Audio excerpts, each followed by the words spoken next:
తిరుపతి గుళ్ళు. నేను తిరుపతికి 5 సంవత్సరాలు ఉన్నప్పుడు వచ్చాను.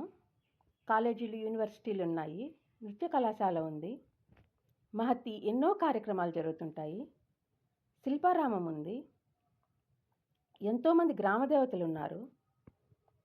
తిరుమల వెంకటేశ్వర స్వామి వారి ఆలయం ఉంటుంది, 7 కొండలు, అదొక అద్భుతము. శేషాద్రి, నీలాద్రి, గరుడాద్రి, అంజనాద్రి, వృషభాద్రి, వెంకటాద్రి, నారాయణాద్రి. జలపాతాలు ఉంటాయి. తిరుచానూరు పద్మావతీదేవి గుడి ఉంటుంది. అలమేలు మంగాపురం, అప్పలాయగుంట, కపిల తీర్థం, గోవిందరాజ స్వామి వారి గుడి, నారాయణవనం, ఎన్నో గుళ్ళు ఉన్నాయి. తిరుపతిలో ఉన్నవాళ్ళు ధన్యజీవులు. తిరుపతి రైల్వే స్టేషన్ నుంచి బయలుదేరే ట్రైన్స్ అన్నీ స్వామి నామములతో ఉంటాయి. Venkatadri express, Narayanadri express. తిరుపతి స్వామివారిదే.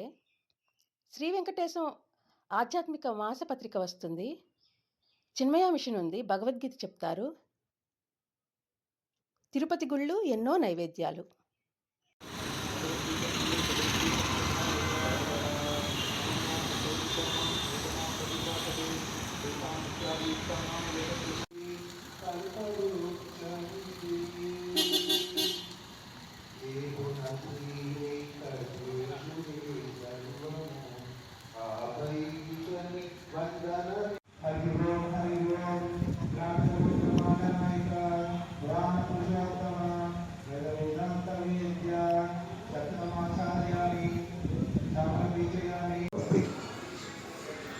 భక్తులకు ఒక విజ్ఞప్తి,